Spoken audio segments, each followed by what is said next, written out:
গোটেই ঘটনাটো এটা সন্দেহজনক লাগিছে। আজি 5টা দিন ধৰি ইয়াক ন্যায় পাব পৰা এটা ব্যৱস্থা আমি দেখা নাই।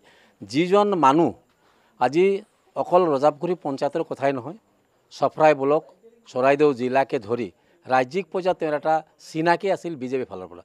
তেনেকৈ এটা মানুহ হত্যা কৰি যে 5 দিন পাৰ হৈ যোৱাৰ পাছতো যে দুখী কৰায়ত্ব নহয়, এই কথাৰ হাঁহি লগা কথা এটা হৈ আছে, আমাৰ কাৰণে হাথৰ হৈ আছে। আমাৰ লজ্জাও লাগিছে।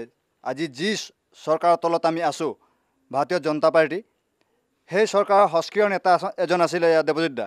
সেই দেৱজিৎ দাক আজি চৰকাৰেও ন্যায় দিব পৰা নাই আৰু আমাৰ প্ৰশাসন দুৰ্বল বুলি মই ক'ম। কিয়নো এতিয়ালৈকে সম্পূৰ্ণ যিবিলাক দোষী ছুইচাইড নোটত যিবিলাক নাম দি থৈছিলে, সেই নামৰ 2জন ব্যক্তি ৰফিক আহমেদ আৰু দুলাল বৰা এতিয়ালৈকে কিয় এৰেষ্ট হোৱা নাই, গ্ৰেপ্তাৰ হোৱা নাই কিয় এতিয়ালৈকে? ভাৰতীয় জনতা পাৰ্টিৰ নেতা এজনৰ ঘৰৰ মানুহে যদি নিৰাপত্তাত নাই, সাধাৰণ নাগৰিক নিৰাপত্তাত আছে বুলি আমি মানি নলওঁ।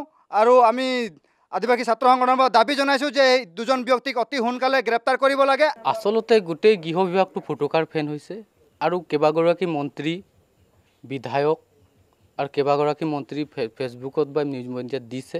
তেখেতসকলে যে ন্যায় পাব বুলি দি তেখেতসকলৰ দায়িত্ব সামৰিছে বুলি আমাৰ অনুভৱ হৈছে।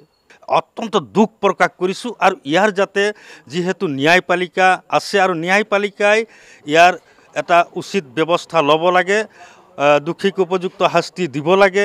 আৰু যিহেতু এতিয়া পৰিয়ালটোৰ ভৱিষ্যতৰ কথা আছে, আজি আপোনালোকে দেখিছে 12 বছৰীয়া ল'ৰা এজন আছে, আজি মানুহগৰাকী আছে, আজি এই পৰিয়ালটোৰ ভৱিষ্যত কি হ'ব?